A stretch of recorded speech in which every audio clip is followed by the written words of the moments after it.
Assalamualaikum warahmatullahi wabarakatuh.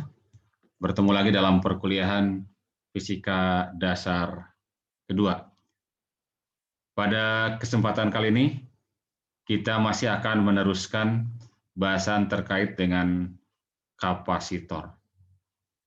Di pertemuan atau video sebelumnya, kita sudah membahas apa itu kapasitor, lalu bagaimana kapasitansi dari kapasitor itu didefinisikan, dan salah satunya adalah diterapkan untuk menentukan kapasitas kapasitor atau kapasitansi dari kapasitor keping atau pelat sejajar. Nah, kali ini kita akan melihat bagaimana menentukan kapasitas kapasitor atau kapasitansi dari kapasitor bola dan kapasitor silinder. Jadi ingat bahwa kapasitor itu dibentuk oleh dua pelat. Dua pelat, di mana medan listrik yang dihasilkan itu terisolasi, hanya dihasilkan oleh kedua pelat tersebut. Dan bentuk pelatnya atau geometri dari pelatnya ya, bisa bermacam-macam. Nah, salah satunya yang sudah kita bahas, yakni kalau kita punya dua pelat atau dua keping sejajar. Nah, kalau pelatnya berupa bola, dua-duanya bola, maka disebut dengan kapasitor bola. Dan kalau pelatnya berupa silinder disebut sebagai kapasitor silinder. Nah, kita lihat yang pertama ya. Di sini sudah saya gambarkan dua-duanya ya. Sudah saya ilustrasikan. Kapasitor bola. Nah,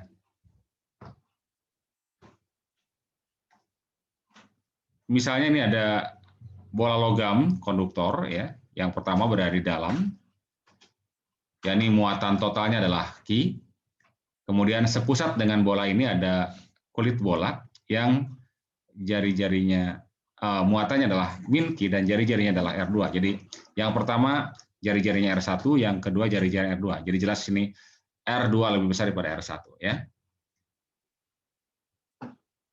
Nah, medan listrik ya, medan listrik di luar bola dulu lah kalau kita lihat ya. Kalau kita buat permukaan bola Gauss di luar bola ya. Jadi kita bisa terapkan medan listrik dengan menggunakan hukum Gauss ya. Bayangkan ada bola yang jari-jarinya lebih besar daripada R2, maka bola yang jari-jarinya lebih besar daripada R2 ini akan melingkupi seluruh muatan yang ada di sini. Gitu kan ya? Dan total muatan yang dilingkupi oleh bola yang besar tadi adalah muatan pada bola yang luar yang minus Q dan yang plus Q. Sehingga totalnya jadi 0. Ya. Jadi di luar bola ini, ya, di luar sistem bola ini, itu medan listriknya 0. Medan listrik itu hanya ada di dalam di sini, ya. Dan di antara kedua pelat bola ini, ya, ada medan listrik, ya, medan listrik yang berarah dari keping atau dari bola bermuatan positif ke bermuatan negatif. Nah, kita bisa coba terapkan hukum Gauss untuk mendapatkan berapa nilai medan listrik di sini, ya. Jadi kalau kita terapkan hukum Gauss, ya,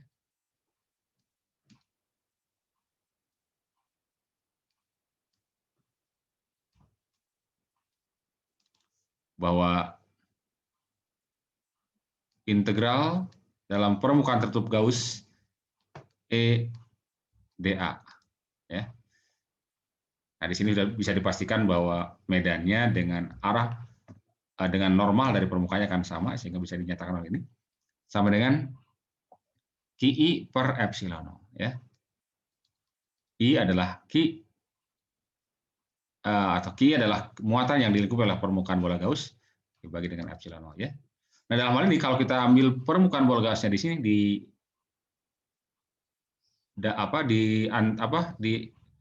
antara bola berjari-jari R1 dan bola berjari-jari R2 di sini, ya. Bola, kita ambil bola di sini yang jari-jarinya R, maka karena medannya homogen, ya, ini adalah medan homogen, ini bisa kita ganti EDA itu menjadi E TA, gitu kan ya. QI-nya adalah H hanya ini saja nih, yang ada di dalam bola ini nih, ya. Ya ini sebesar plus Q dibagi dengan epsilon. Dan dA-nya itu tidak lain adalah, saya tulis, luas permukaan tertutup bola Gauss. Ini 4 pi R kuadrat. Sama dengan Q per epsilon 0. Sehingga dapatlah di sini bahwa E sama dengan apa? Q dibagi dengan 4 pi epsilon 0 R kuadrat, ya. Ini sebenarnya kita pernah singgung di ketika kita bahas tentang hukum Gauss. Nah, kemudian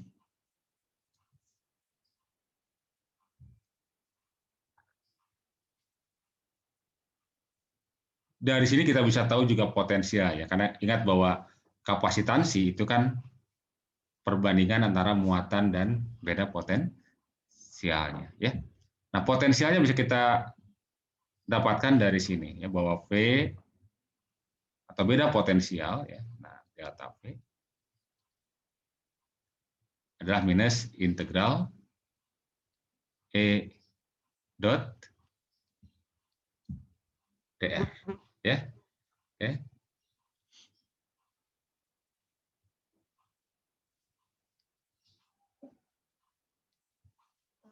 Berarti minus dalam hal ini berarti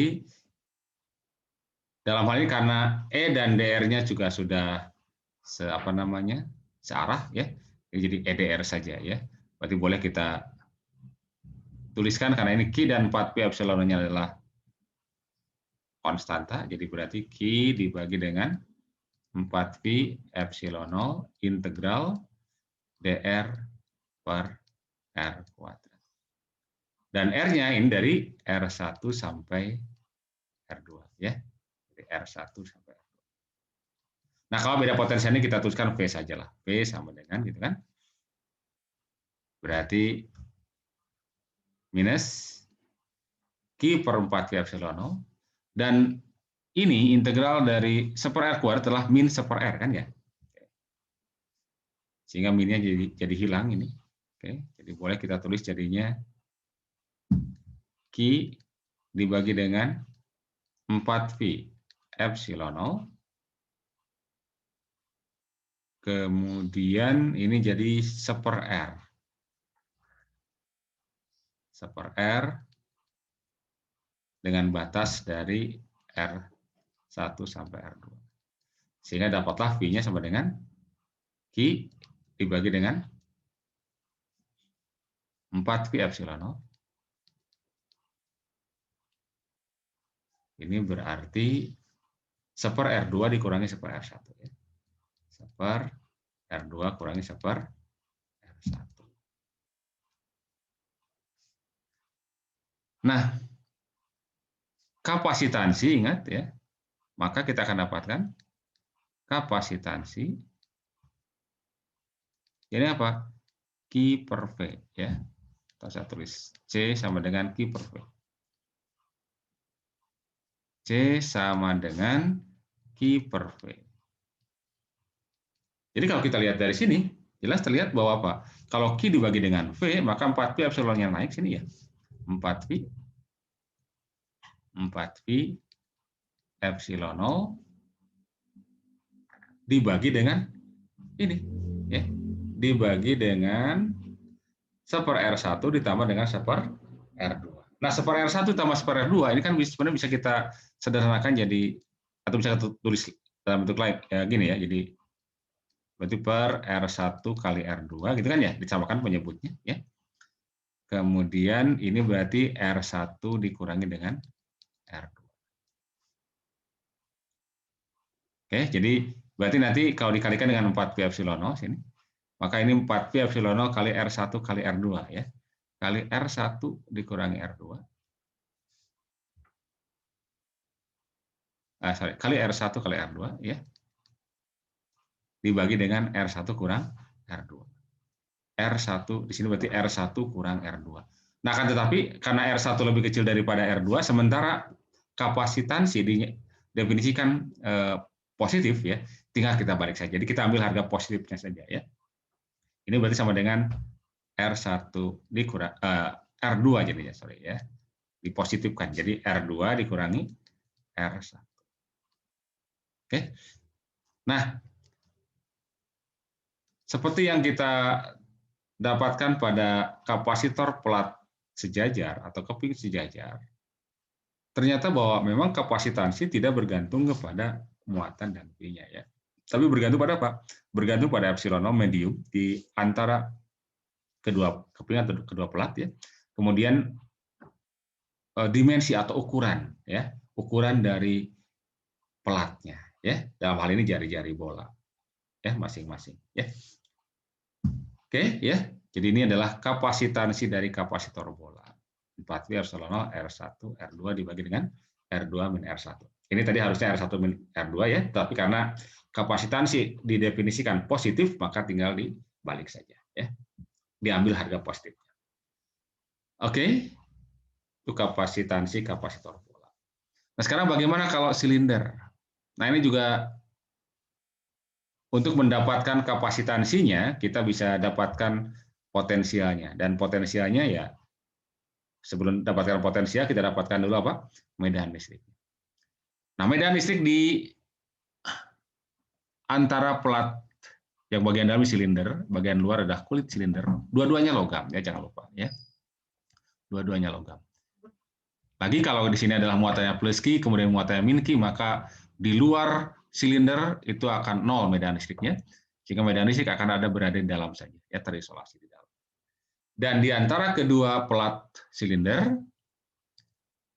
dengan menerapkan hukum Gauss, misalkan ini panjang silindernya adalah atau kapasitor bolanya adalah L panjangnya. Oke, L.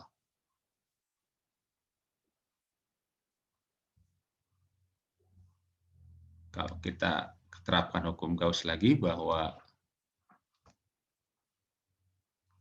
integral EdA itu QI per epsilon 0 ya. Dan dalam ini E-nya ya kembali selalu keluar tegak lurus terhadap permukaan silinder atau berimbit dengan garis normal ya. Dengan vektor normal maksud saya ya. Oke, maka ini berarti bisa kita tulis E dikalikan dengan DA. DA itu adalah apa namanya? Luas kulit silinder. Luas kulit silinder kan 2VR kali L ya. Q-nya dalam hal ini kalau kita ambil permukaan garis yang ini di dalam nih, itu adalah Q yang berada di dalam pelat silinder ya ini ya, yang plus Q. Jadi ini plus Q dibagi dengan epsilon. Sehingga dapatlah bahwa E sama dengan Q dibagi dengan 2V epsilon 0 RL ya, 2V epsilon 0 RL ya. Oke. Nah, baru kita akan dapatkan apa? Kita dapatkan potensial. Ya, potensialnya P, kita ambil delta P dengan V saja ya, kita singkat tulisannya. Ini maksudnya beda potensial ya, serupa saja. Minus integral E dr ya. R-nya kembali dari R1 sampai R2. Berarti minus integral, atau kita langsung ganti ini, Q per 4Pi epsilon 0 L-nya itu konstanta, jadi Q dibagi dengan 4V epsilon 0 L. Nah, berarti integral yang tersisa adalah apa? Ada R aja ya, berarti dr per R ya. Dr per R. Dari R1 sampai R2. Dan integral ini kan tidak ada apa? Ln ya. Oke, berarti sama dengan min Q dibagi dengan 4V epsilon 0 L ln R dengan batas dari R1 sampai R2. Atau kita dapatkan berarti minus Q dibagi dengan 4V epsilon 0 L ln, berarti ln R2 dikurangi ln R1 atau ln R2 per R1. Maka kita akan dapatkan kapasitansi berarti ya. Kapasitansi dari kapasitor silinder C adalah Q dibagi dengan V, gitu kan ya. Nah, kembali di sini meskipun di sini negatif hasilnya, kita ambil harga positifnya saja. Jadi kalau Q dibagi dengan V, maka ini 4V epsilon R-nya naik nih. 4V epsilon L dibagi dengan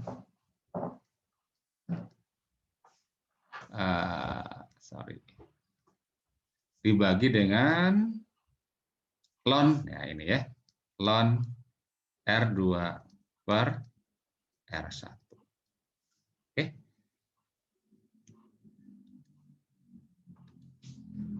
Oke. Juga kita dapatkan di sini bahwa kapasitansi dari kapasitor silinder ini bergantung kepada apa? Medium di antara dua plat silindernya dan ukuran atau dimensi dari silindernya. Ini jari-jari penampang silinder dan ini adalah panjang silinder. Oke. Jadi secara umum bahwa untuk kapasitor baik geometrinya berupa plat sejajar ya atau platnya berupa bola atau platnya berupa silinder, seluruhnya menunjukkan bahwa kapasitansinya bergantung kepada medium dan dimensi platnya ya. Oke. Sementara sampai di sini dulu. Semoga bermanfaat. Assalamualaikum warahmatullahi wabarakatuh.